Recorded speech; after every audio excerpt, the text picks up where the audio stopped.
I'm so glad you're such a good sport. Oh, yes, I love to do anything. Hey, look, that was easy. Look, we're live. I know, and try it and see how it works.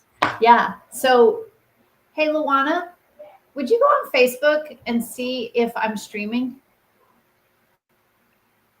It would help to know what's happening. Oh my goodness. It should be, let's see. I didn't want to do LinkedIn yet. Right.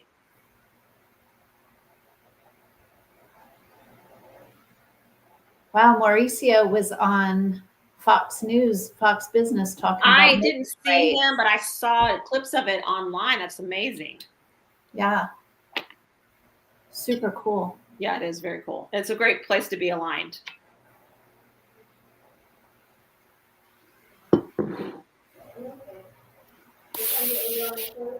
Claire, no, my personal.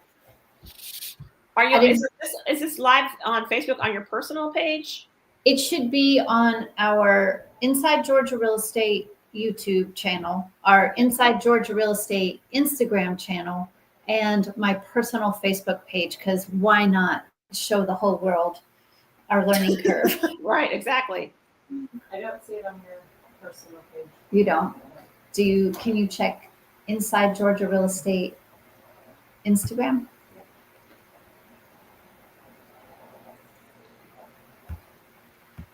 And let's see. Yeah, I don't see it live either. I see the invitation. I see your post, but not you live. Okay. Recording. Recording settings are disabled when live, but it says I'm live. And this is part of the curve.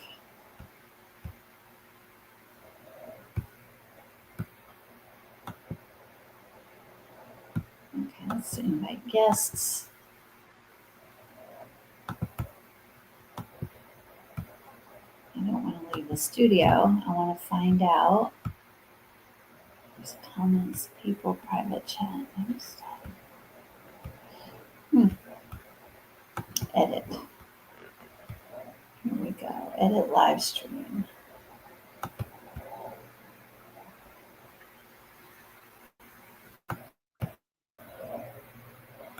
There we go.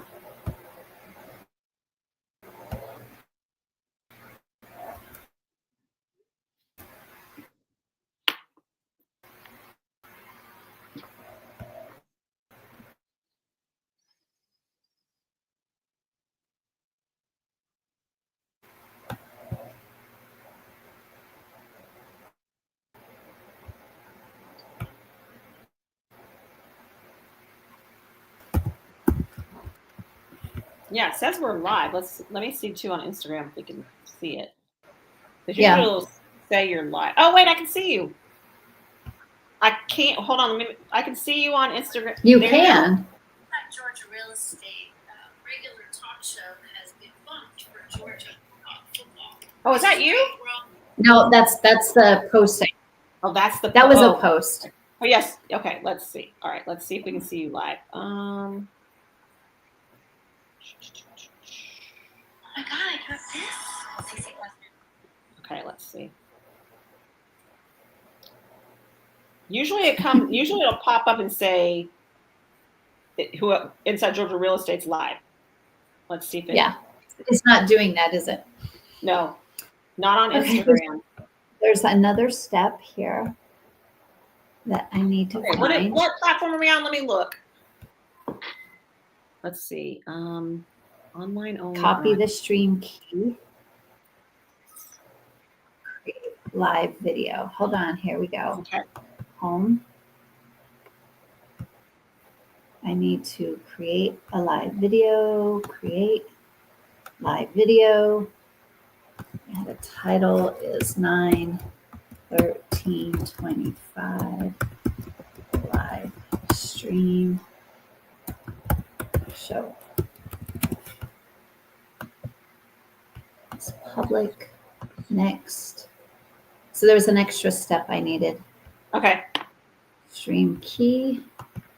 Here go. Paste. Save changes.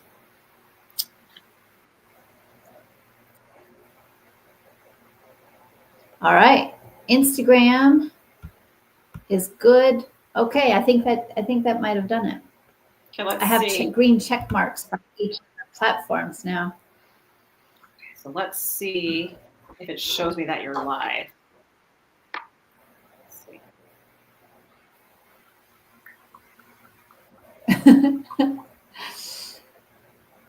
Let me go out of it and go back in it. It's all a learning curve.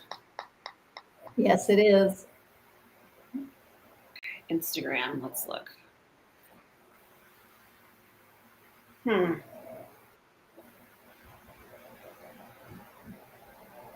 Uh-oh, you disappeared. Oh, there you go. Okay, it's still not saying on Instagram that you're live. Huh. Let's see if you're I'll live check. on Facebook.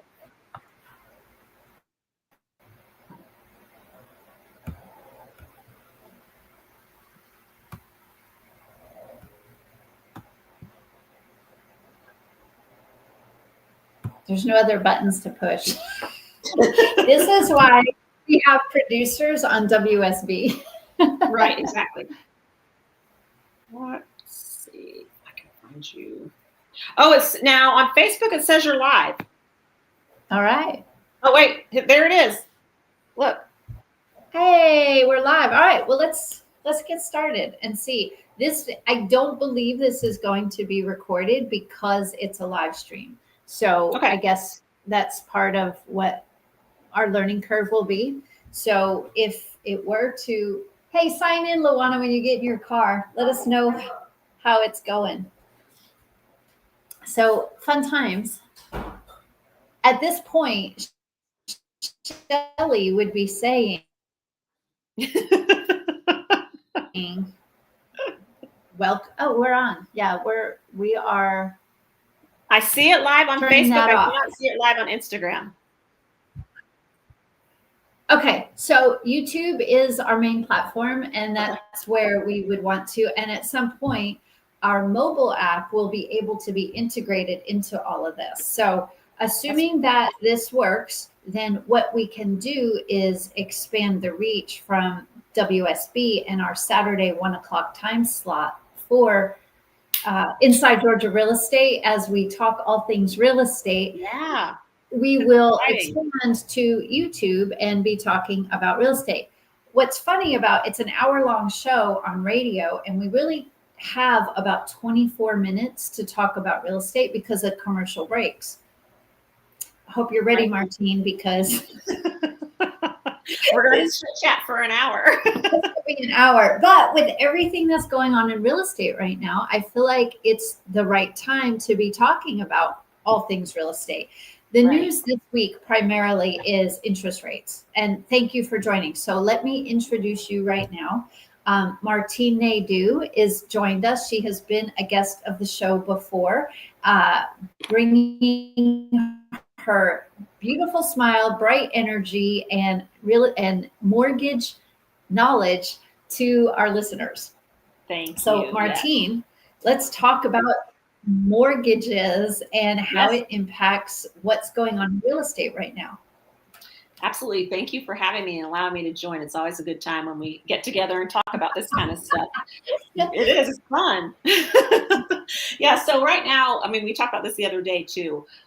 There's a sweet spot where we want the interest rates to be, right? So that they're slowly trending down, but we don't want them to take a huge spike down all at once, because what that does, how that affects the housing market and the economy, is that it drives the sale prices of houses up, as you know, because everybody that's been waiting for the interest rate to come down, then they're going to start applying and refinancing, which is great for those people that have higher interest rates. But when you drive the price of the house up, is it worth the wait? Well, that's good, but let's talk about the facts first. Okay, let's do it. The Fed meets September 17th, so next week. right? You're going to meet again. And what a lot of people thought was that we have to wait until the Fed meets to see a reduction in mortgage interest rates, because many people are under the impression that the Fed sets mortgage rates, and they don't. They are, it's related, but it's not directly connected. So for the average person who just wants to buy a house, what this means when we talk about the Fed setting rates is the mortgage market, and jump in anytime here, the mortgage market sets their rates based on an enormous number of things, not just the how the Fed is looking at the economy. So in light of these predictions and the expectation that the Fed is going to be making some moves, mortgage rates have already softened. So They have softened, and mortgage rates, you're right, don't necessarily depend on the Fed rate. They are actually governed by the municipal bonds. And the bonds are kind of dictated by unemployment, the economy, inflation, all of those kinds of things. So that's what changes the rate going up and down. If we have a volatile day, that's why the rate will go up one day, and then tomorrow it might come right back down. And we've been watching the jobs report was the thing we've been watching recently at length. And we were watching that because inflation, we all know inflation is real and it's painful. And inflation, what we were watching was the inflation rate at that 2% mark. Is it higher than 2%? Is it lower? And it has been higher. But with unemployment rising and more people out of work, that job market report, it's the combination, it's a seesaw between inflation and jobs and all the things together, that brings it all together. Right. And, that's an important piece to think about too, because with unemployment rising a little bit, you have to really weigh out the factor of buying a new home too, right? So, well, there's fears. We've been talking for 3 months now about the fears with the economy. Everybody's worried about tariffs, about trade, and frankly, this week, violence. Like, that's been a topic. So when there's fear, and that creates uncertainty in government, in people's livelihoods, are they losing their jobs?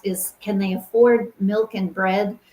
All of the things that create fear. When there's fear, it creates uncertainty, and then people don't do anything when they're fearful or nervous. Yeah, well, they're frozen, right? They're in that fear factor, so they do nothing. But in reality, and I was talking to you about this the other day, when you have the fear, which is real, but you have to get down to what you're actually afraid of, wow. Right? I mean, is it you can't buy groceries, you can't put gas in your car, are the rates going to plummet down and then it's time for you to refinance, or the rate's going to go, spike back up? It's having that conversation of what actually is driving the fear. And once we can have that conversation, then we can figure out, is this the right time to buy a home for you?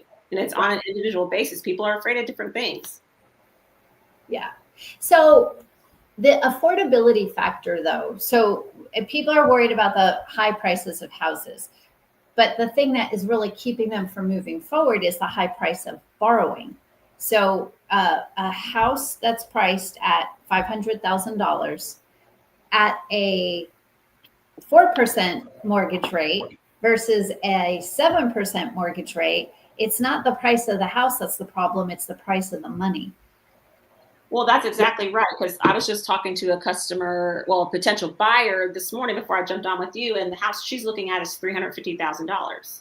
And if she were to purchase that today with 20% down, fairly good credit, 6.5-ish, maybe a little bit below, her monthly payment just with principal and interest is going to be around $2,200 a month. And then you have to add your taxes and insurance on top of that. So, that's the kind, but the difference is, you're right, at the 6.5, what's the payment going to look like at 4%? But as we were talking about before, is it worth the wait? Because if you wait it out, and then instead of the house costing $350 today, it might cost you $450 while you wait it out. Although you got a lower interest rate, your payment's actually going to probably be a little bit higher. Yeah, but that doesn't resonate with people, and you know that. Right. Like Yeah. they don't they people what they look at, most people want the best house that they can afford, and it's what is the monthly payment. And it's not, so if prices go up and interest rates go down and they can afford it, that's when they'll buy. So we can't try to shove our viewpoint in pricing down anyone's throat. Like Oh, that's I why people like me, because I'm truthful about that. oh, You're you comfortable. are. But what people don't understand, and I think why I'm so passionate about trying these live streams on Saturday, on a football Saturday. On a football Saturday, that's right. I have my team shirt on, just so you know, Georgia Southern. I'm passionate about this because I think people need to understand that we're not going to try to make you buy a house today, but there are steps and ways to get you in a house when the time is right.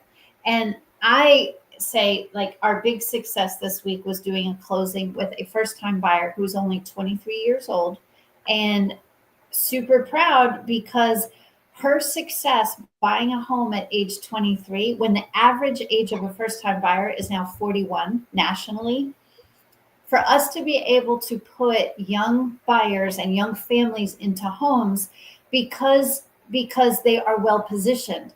They don't have buckets of cash. They have enough to put a 3%, 3.5% down payment, and they have enough to cover some closing costs. And that's it. And the rest of it is creative financing and working with the programs we have available and smart negotiating when we're putting the purchase of the house together. I agree with that 100%. And that's part of what I do. And with that buyer, it was an education piece because she's young. Mm-hmm. And where are they learning it? How to get a mortgage, how to go about looking at houses, how to negotiate, what to expect. And so that's where I think we really need to, when we're talking to people about buying homes, we need to educate them in the process, also buying within their budget and what those kinds of things look like.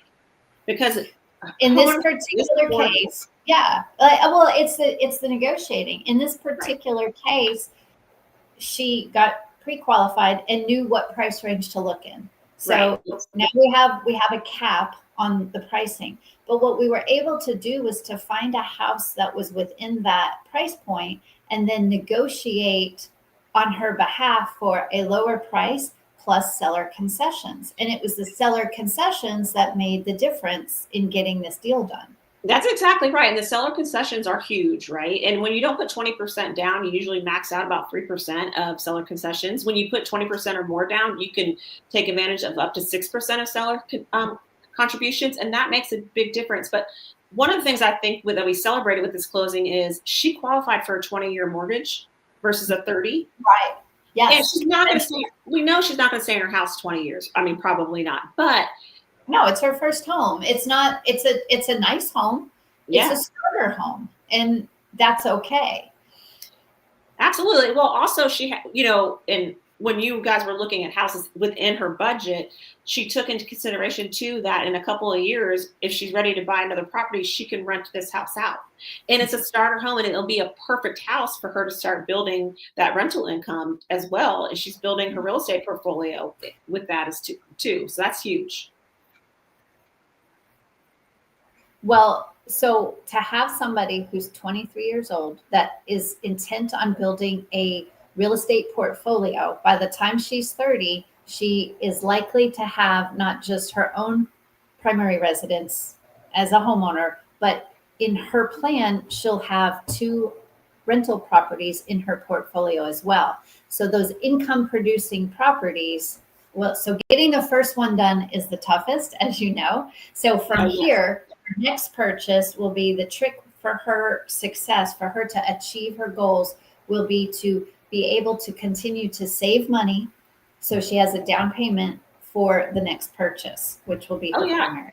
Yeah. And if she in the situation that she's in, she also could probably pay a little bit more on her mortgage monthly towards principal and interest. So that will bring her balance down. So when she goes to buy another property too, she could easily refinance if she wanted to and take some of that equity out as well.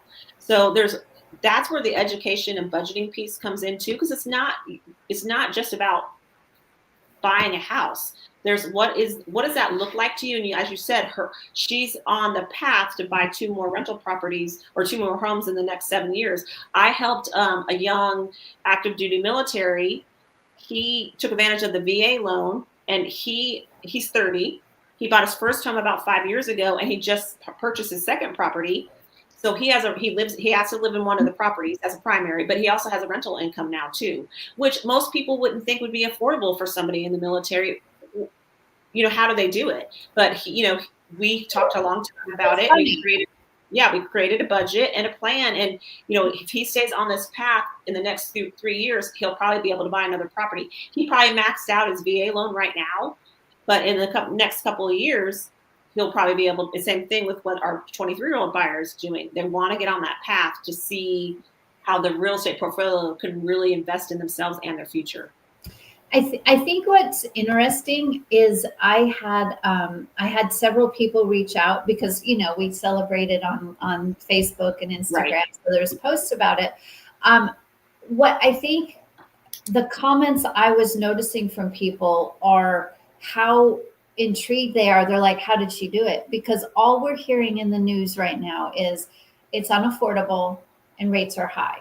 So if somebody who's a listener has that in their mind that it's too expensive and I can't afford it, well, that'll be true. But if you're patient and you listen, there are ways to do this we can get people into homes. It's a strategic pathway to their success. Well, and I agree with that. And, the reality of it is that they're paying probably more in rent than they would in a house payment if they find a house within their budget. I think they're getting stuck on the down payment. And, putting it as little as 3% down, or we even have programs where you can do 0% down. I mean, we want you to be able to put as much down as you feel comfortable, but don't let not having a down payment stop you. If you've been at your job for 2 years, you have the income, you're paying rent. And like I said, a lot of times the rent is higher than what your housing payment would be. We may have options for you. It's just what you said. It's strategically planning and looking outside the box sometimes for them to be able to afford a new home. And good negotiating. So we put another young couple in a home last month that the first time I met with them is probably January when I first met them, maybe December. It was cold. I remember that. and we met at a house. We looked at a house together. I talked about their plan and their goals and it was cold outside. So we wrapped it up quickly. And then we did. No, that's why I remember it was, we scheduled a Zoom meeting and we had a conversation about what the pathway to success. They knew it was problematic. They didn't have enough money saved. They were working on one little tiny credit issue that they knew about that we're working. So what we did was put a 6-month plan in place. So by June, it was time to, okay, we have this much money saved. We're ready. And we started the process over at that point. And now they're homeowners. The benefit for them from January to June is they were solidly where they were looking and what they were looking for. Oh my gosh, the home we bought had been sitting on the market for almost 100 days. And we were able to negotiate a much, much better price. So not only did they have a little bit more money saved, they had repaired that little bit of a blip on their credit report. So they qualified for a little bit better of a rate. And we also were able to negotiate a reduced sales price and seller concessions, which they were able to use for a rate buy down as well. Which So, is amazing. The rate buy down is a good thing. You just have to weigh out what's the breaking point, right? How Right. long are you going to be in your house? I just closed a loan last month with first-time home buyers that are in their 40s. They did not have the down payment, but we worked on the same thing. Their credit was not perfect, but Mhm. they took the time to repair their credit. And we probably were at it for about 6 months, but the difference of the interest rate they got because they waited. They were Mhm. looking at probably going from an 8% credit, interest rate. But when they actually closed, we closed them at 6.5 because they worked on their credit Mhm. and they had that capability to have the time to wait. And I so think that it's makes the payments I think more it's affordable. interesting how people are gathering all of their information online now, but they're not willing to take the next step. Oftentimes, they hear a little bit of news, they get the snippets, but they won't sit down and review the whole plan with us together. Well, That's frustrating. yes, it is frustrating, but I think it's frustrating for them too. But that's what I was going to say. You mentioned creating a plan, whether it's 3 months, 6 months, next year, whatever that looks like. Most people, when they hear the word no or not yet, then they shut down. Right. But that's where the difference is, working with people that have experience and are truthful and honest. Hey, it's not the right time for you. Right. Let's make sure that Well, and yeah, yeah, absolutely. Or when we're out, what that looks like on the real estate side sometimes is we're looking at, we got it narrowed down to a couple of houses, and the house you really, really want, that seller may not be negotiable. And if that's the case, and we need those concessions and we need to have some flexibility, well, maybe we go find a different house. And that's the emotional piece that is hard for some people. Well, Like, it's hard, yes, because they get their heart set on something and that is their focus, right? Like you have tunnel vision, and then the disappointment sets in because there wasn't negotiating power in there, or it was too much house for them, or they didn't wait and repair their credit like they should have, and then that's when they start to shut down. or you just simply have some sellers who haven't wrapped their head around the market that we're in right now. Right. Yes. I represent a seller in another listing we just got under contract this week, and it's been on the market pushing just over 30 days now, and that's normal for the marketplace that we're in. But Right. the first offer we had come in, because it's a cute house, she wouldn't budge. She wanted to wait it out and see what was going to happen. Now, I know as a professional, the average days on market is growing. And once you're over 30 days, things get a little bit dicier. So, fortunately, the second offer that came, and those people, they were just like, no deal. Okay, we'll go find a different house. Well, that's because there's other houses out there to look at, right? And so the other thing that I try to come from a place, and I know you do too, is it is an exciting time to buy a house, but I try to come from a place of education and not emotion. And Yes. the buyers are emotional, right? And so are the sellers. So somebody has to come from a place of like, here's our level playing ground. Let's talk this through. And even though you might have bought a house before, it's a different market today. So let's talk about the education piece and let's kind of take the emotion out of it, because then you're going to make a better decision. Right. Well, and that's what every professional real estate agent will do for their client. And Right. the good thing is there are lots of great agents out there. I mean, my team and I, of course, use us, but it's a cooperative business, and there are most of the really great agents that I get to work with have the same approach. We all know that our job is to guide our clients to making the best decisions for themselves, and we do that by being the voice of reason in an emotionally volatile, like it is emotional to buy and sell homes. Well, right. And I mean, and also you are the real estate expert. It's like going to your doctor's office and telling your doctor that you have A, B, and C, and this is your ailment, and this is how you diagnose yourself. You go to your doctor for their opinion and their guidance. And that's where people kind of, when they are buying houses and selling houses, they sometimes think that they might know a little bit more than we do. And that's why you have to have that experience and that was, hey, let's just keep a level head here, because you have to remind them that you are the expert and this is what you do for a living. Right. So it's fun. So, Yeah. switching topics really quick about, I just found out that you have a background in interior design. So Yes. I know you weren't expecting me to bring that up today, but I find it fascinating because most numbers people tend to not have an artist background. So you are an interesting blend of art and design there with the math and the money part as Right. well. Um, Yes, yes. Well, thank you. Yeah, so I went to college for interior design and I have not used it. I mean, other than like my personal, like friends or family or my on my personal side, but I went into banking as a young girl at age 23. And I mean, I walked into it.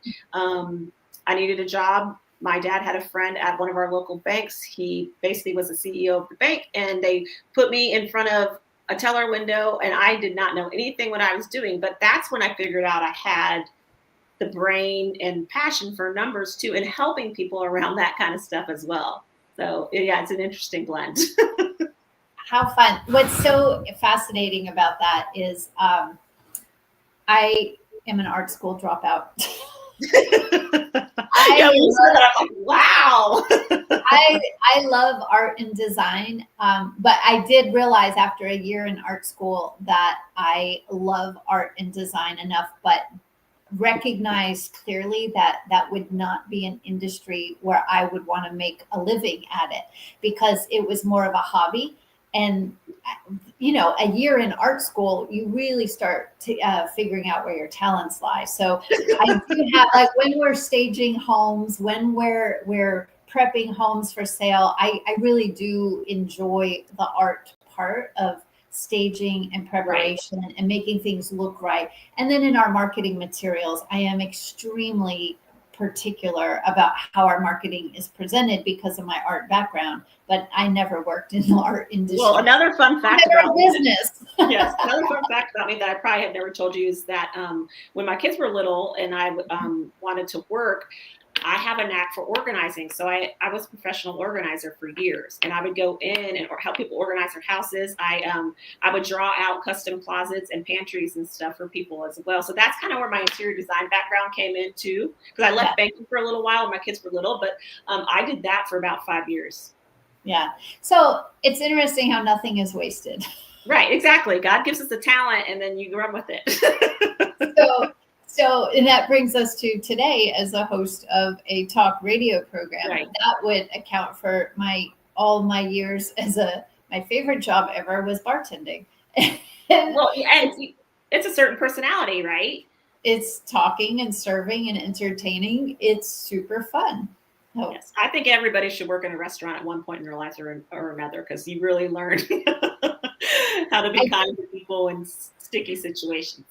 I think in relation to real estate, the people who make the best agents come from a background of hospitality and service.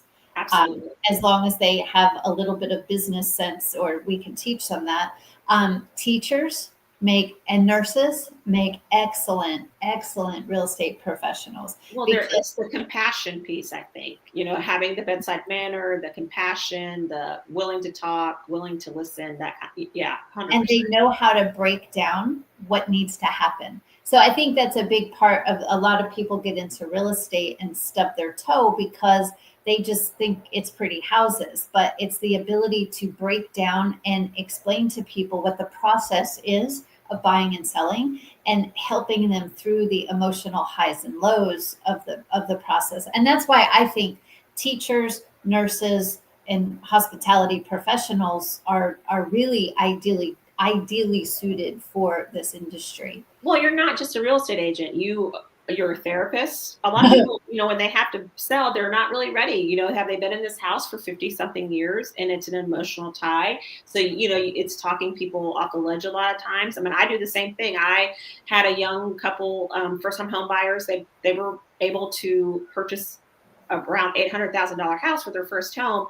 And the day before closing, they called me in just a panic if they were doing the right thing. So, we had the conversation, what the fear was, what were they panicking about? Let's, map out how this is going to benefit them in the long run. And it's normal to be in that panic sometimes, especially in that size of a house panic. I think people forget that they underestimate the emotional roller coaster and how important it is to have the good relationship with their agent or their lender to be able to talk them through all of those parts Oh, of absolutely. And and you and I talk about this all the time. And I mean, I always raise my hand, but we're always learning. We're learning about our buyers, our sellers. We're learning about each other. We're learning about the market. And so that's also what, we bring to the table. We're not just doing something one way. We have to be able to swerve and think outside the box and go around the next corner or whatever that's going to look like. And we can bring that to the table because, as I said, buyers get tunnel vision. the pivoting is an important part of it, because we'll just say like husbands and wives, couples generally, rarely do two people have exactly aligned ideas, whether it's through selling or buying, but rarely does it happen. So the key to an agent being highly successful is being able to ask the right questions and understand what is motivating each person and what their needs are, and then carefully navigating those conversations to make sure that both people are heard and listened to, and sometimes playing the mediator between the buyer, husbands and wives, or couples in the whole process. And that is also in the downsize. It's not just with buying, that makes sense, everybody understands Right. that, but with selling, that often happens the same way, especially in downsizing. You've got a couple who've been in a house for a long time and they have different ideas about what to keep, what to get rid of, where to go, what Yeah. their life is going to look like now that the kids are grown and gone. Yeah. Like, Well, it is. And on my end, I have gotten into the habit when when I know there's going to be two buyers or two or three buyers, I might start off talking to one buyer, but when it comes down to it, I ask the question, who else is going to be helping you make this decision? Right. And if it's just one person part of the couple, fine. Let's keep on moving forward. But if there's the other person's going to be involved in it too, let's get them both on the Zoom together so that there's no misinterpretation or no shocking news in the future. So everybody's on the same page. I had the pleasure of working with a really delightful couple recently, and it was so funny. And the wife said, "I'm just going to be quiet now because I tend to talk over my husband because he processes quietly and slowly." And that was quite insightful for her to say that and recognize that. And he just quietly said, he just nodded and then continued. Because people process information differently, and understanding that, oftentimes we get to, like, I know what the process is to buy and sell, and it would be very easy and callous of me to trample over somebody's process as they learn, understand, sort through what their decisions need to be, whether it's with financing in money, Right. or just in lifestyle, and assessing what their needs and wants are. Well, that's an interesting point that you just brought up that made me stop and think. So when you are talking to a new buyer or seller, you have to act like it's the first time they've ever done this to every person to slow down. And then, hey, if you already know this, stop me, and then we can, go on to the next step. But if we treated everybody the same with your knowledge and your background, if you just ran right into it and didn't stop to explain or listen or understand, you can't treat everybody the same. You know what I mean? Like, you have to say, okay, I'm going to start here. This is where I start with everybody. One of the things that I learned early on in a buyer, very stressful situation, in tears, said to me, "You do this all the time. This is my first time doing this. You don't know how stressful this is." And it's not that I didn't, but that was like years and years ago. But that message stuck with me, how important it is for us to make sure that we are present and aligned with each person so that they understand, so that they get their moment. It is all about them in the moment. And as salespeople, oftentimes salespeople in every industry, it's not just in real estate, salespeople tend to jump ahead too fast and act like they know it all and like they know what's best for somebody rather than having the dialogue about, you know. Yeah, I mean, I do. So when I am working with a buyer before we go to closing, we go through the closing disclosures, right? And it's the rate, their number, the payment. We've talked about it before, but I open that up and I try to do it on Zoom so we can see each other or in person. And I start from the very top and I go all the way down. I don't care if you've bought 10 houses before. I want to make sure that you understand. And then, hey, if you already know all this, stop me. But if you don't break it down like that, just what you said, you don't know what their experience level is. And sometimes they're afraid to raise their hand because they don't want to look stupid. Yeah. Yeah. And there is no such thing as a stupid question. I agree. So it's important. And that's actually why I got hooked up with WSB is they recognize that there are questions that need to be answered and there are no stupid questions. Because if you listen, anybody who's been a long time listener of the show, is we get questions in any 1 week. It could be anything from a survey question about plat and property lines to appraisals to septic tanks to siding to contracts and negotiation, closing, down payments. There are so many facets to the process of selling and buying that we need to have more dialogue. And it's great that all this information is available online.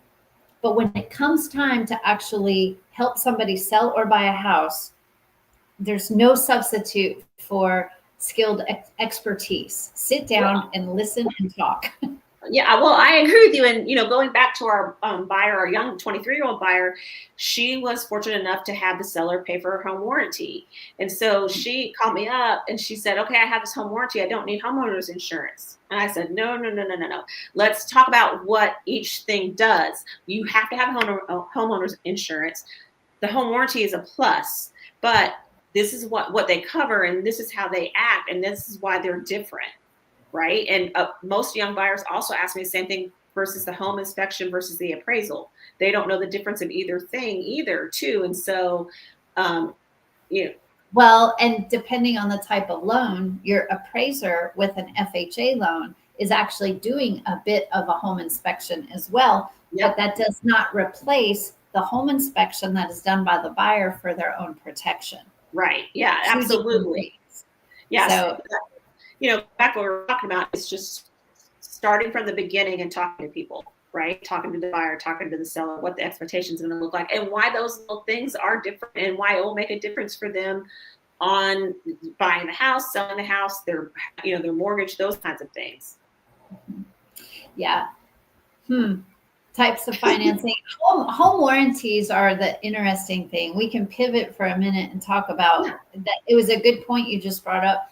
Home warranties are only good to a point. I mean, the fact is, it's peace of mind to have a home warranty in place on a home. So if an emergency comes up and your emergency fund, as Dave Ramsey would say, right, is maybe not as deep as you'd like it to be. If an emergency comes up and your water heater goes out or your dishwasher, those are the two things we see most often.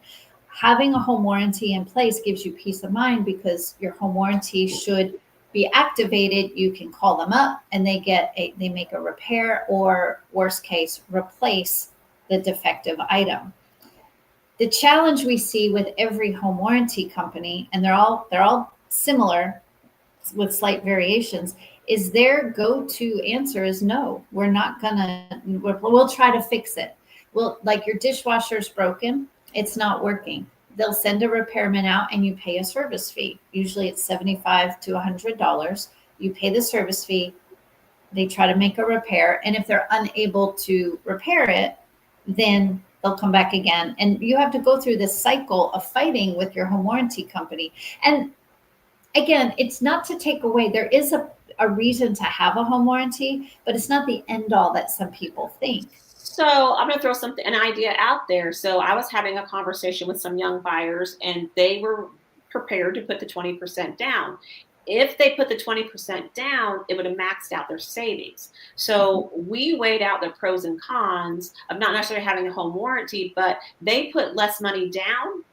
They did have to pay a little bit of the private mortgage insurance, which did increase their payment, like by $150, whatever. However, that gave them the emergency fund cushion too. So Right. they didn't have a home warranty, but now they didn't put the 20% down. They put 10% down and took that 10% of the money that they were saving and used that is sitting in an emergency fund for them. And they are investing whatever they're doing with it. But you got to be able to put furniture in your house and put paint And on for the wall. that couple, it was peace of mind for their Yeah. comfort level. Yes, because And that's the huge. difference. Yes. Peace Yeah, of I mean, I talk to, buyers about that all the time. If you don't want to max your savings out and not have anything to put the 20% down, let's look at it and look at the numbers and see where it makes sense. And when you were talking about the home warranty, and a lot of times I do say no, probably majority of the time, is it better for them to not to put the 20% down, forego the home warranty, and have that peace of mind of the cushion? So that's interesting. The private mortgage insurance, PMI, Right. when somebody puts, just for clarity, when somebody has 80% equity in their home, right? That's Right. based on the market value of the home and how much the mortgage Balance. Yeah. balance is.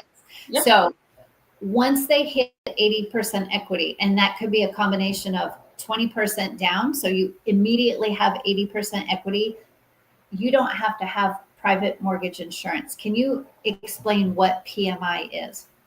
Right. So private mortgage insurance is protecting the lender. So if you don't put 20% down, you don't have as much skin in the game, right?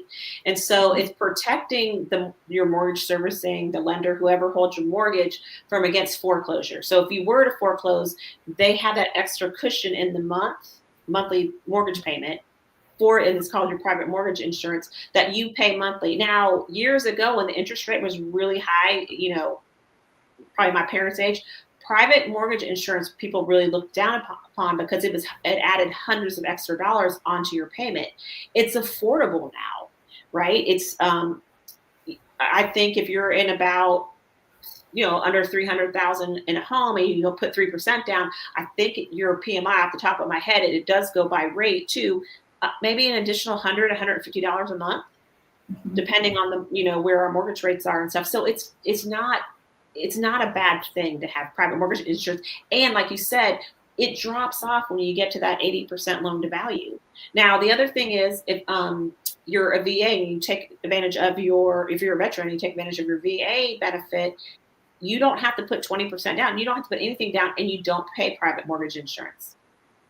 But with an FHA loan, you are required to have private mortgage insurance for the life of the loan. So that is a cost to an FHA borrower that doesn't exist for a conventional borrower. But the purpose of that is to protect the citizens who are backing the Fed. The FHA loan is a Federal Housing Administration backed loan, and it is secured by the citizens of the United States. Right. Well, exactly. Right. Yeah. So it's protecting the money, really. I mean, it's protecting the asset, it's protecting the money. And, if something were to happen and you've been paying your PMI all these months, there's the little bit of that fund there. So it's not such a direct hit. Mm-hmm. So yet again, another piece of the puzzle as we craft the pathway to success for people. These are the nuanced conversations that everybody needs to step through. Yeah. And, I was in your office the other day, we were talking about this and how, again, back to the education piece, it's really like breaking it down and helping people understand, because, sometimes if you don't explain, and maybe we over explain sometimes, but those questions are out there and people sometimes will not raise their hand and ask, or their parents told them you don't want to pay PMI because of their experience when they were buying houses years ago.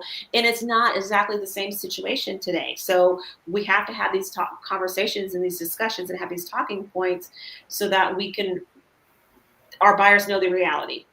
Yeah. And they have choices.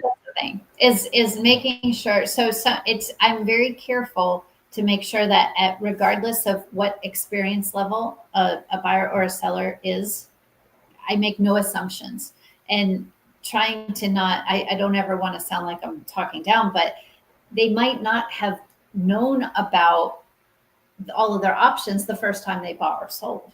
So, and plus the market changes. Yeah. And I mean, there's something on the contract, on the closing disclosure, and this opens up another topic, and we can talk about it or not talk about it. It's the optional owner's title insurance. The lender's title insurance is not optional, but the owner's title insurance is. Well, people that don't read their closing disclosures, and I was guilty of it when I bought my first house, no one walked me through it. I had no idea it was on there until I purchased my second house, and I was like, hey, what is this amount, and why does it say it's optional? So then I started asking questions of, why is it on my contract? What does it look like? I did my own research. So it's those things too that we need to educate our buyers about. And when I talk about the owner's title insurance that's optional, I send them to a certain website and let them make their own decision, because I don't want to sway one way or another. I explain what it is, and then I encourage them to do their research and come back with any questions. And I would agree with that, but I tend to be a little bit more vocal about suggesting people don't skip owner's title insurance. Right. Yeah. Because of maybe it's 1 in 1,000 cases that you need it. I don't know what the numbers are, but when you need it, it will protect you. And where I'm going to say this is valid in, especially if even in new construction, you've got a developer purchase a block of land from somebody, develops it, sells those lots to a builder. The builder in turn sells those homes to somebody. 10 years later, one of the original family members, lost heirs, shows up and says, Right. hey, the family didn't have the right to sell that 300 acres. Where's my piece? And they would have the right to go sue and get their share. And that is a title problem that owner's title insurance would protect in a case like that. That sounds random and weird, but how often, especially in the more rural areas where land has been sitting for generations. Oh, we see it all the time. Yeah. Yeah. No, So it's an important piece. I think that, that we need not just to jump over it when, like, especially on my end and in the closing disclosures, because I want to explain to people what it is, and it is for their protection, just what you explained. And you may never use it, but listen, we all have to have car insurance, right? Well, and a more common example is the person who owned the property prior. You've been in your house 4, 5, 6, 10 years. The person who owned it prior to you, maybe there was a mechanic's lien filed on that property. A lien for unpaid bill is attached to the property. So the property changed in. And if it was not caught when that title was transferred, it can still cloud the title. So you go to sell your home, it can come up. Title and owner's title insurance would protect somebody in that case. I'm not a fan of junk fees anywhere. There's too many junk fees everywhere, not just in real estate, but everywhere. Yeah. But that's why it's important to understand what it is. Mm-hmm. And make an informed decision. If you opt to not purchase it, fine, as long as you know what you're doing. That's my underlying concern, is that people are making decisions about selling and buying houses, and they don't necessarily have all the information they need. So. I would agree with that 100%. And that's why, this platform today is good, because we're just having a conversation that we know we've had conversations with buyers and sellers and people that are just asking us questions. Mm-hmm. I know it's strange to not have the commercial breaks. It's very hard. We did We're broadcasting on WSB because you just get into answering a question, and you never want to not answer somebody. But some of the questions are good questions that deserve a more well thought out. And I try to be as concise as possible when I'm answering questions for people. But the fact is, there's so many nuances to lending and title and all things real estate that it's important to be able to answer fully. Yeah, and I was going to say, I mean, buying a house is probably one of, if not, it's the biggest purchase you're ever going to make, more than likely. So we want to make sure we dot our I's and cross our T's because we don't want there to be surprises in the end. That's right. No surprises. Surprises in real estate, bad. We're gonna That's break it exactly down. right. So we have just a few minutes left. The Bulldogs are either have what is next week? The 20th. I'm back on WSB next Saturday from 1 to 2 o'clock, and then I think the week after that was to be determined. I'm not sure. I don't have the whole. So if Georgia has a 3:30, if they have an afternoon game, I'm off because of all the pregame show and everything. Oh, right. Okay. So Shelly and I are off that day, and the car guys as well. But then if it's a night game, I think on my calendar, October 4th is a afternoon game. The 18th of October is to be determined. So it's on, it's off, it's erratic. So playing with this online stream is a fun way for us to figure out how to keep the show going for those who. I mean, the game doesn't start till 3:30, so we're good. It's a big game today. It's Tennessee, Georgia, and they're in Knoxville. Yes. So it's a big game. I have Tennessee fan friends, and of course, lots of Bulldog friends. So Right. we'll see how today plays out. Well, I'm actually at a friend's house, and they are Tennessee. So we'll see how that goes. How fun. Fun. So we didn't have any submitted questions today, but I also am not certain that I know how to work this program well enough. So it's possible that we'll have a better format set up for the next time we do our live stream so that people can type in their questions as Right. they're watching and we can answer them live. And then I you love can feel the pressure of answering questions on the spot. Like, It's awesome. I feel like it keeps us sharp. We can just answer on the fly, and it's a fun time. So to wrap up, Martine, why don't you introduce yourself one more time? All right. I am Martine Nadu, and I work with Aclara Mortgage. You Yes. can find me on Facebook. It's Martine Nadu in comma and NMLS, my number. But if you put my name in, you'll find me on Instagram, Facebook, and TikTok. So that is where you can find me.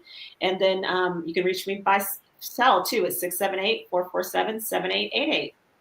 Awesome. Wow. Brave putting it out there. So this live stream platform, I'm Deborah Morton, the host of Inside Georgia Real Estate, typically on WSB Talk Radio every Saturday from 1 to 2 p.m., except when the Georgia Bulldogs are playing. Go Dogs.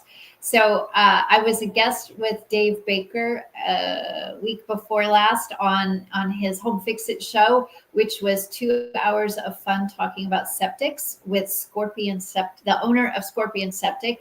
And it was a fascinating conversation about septics.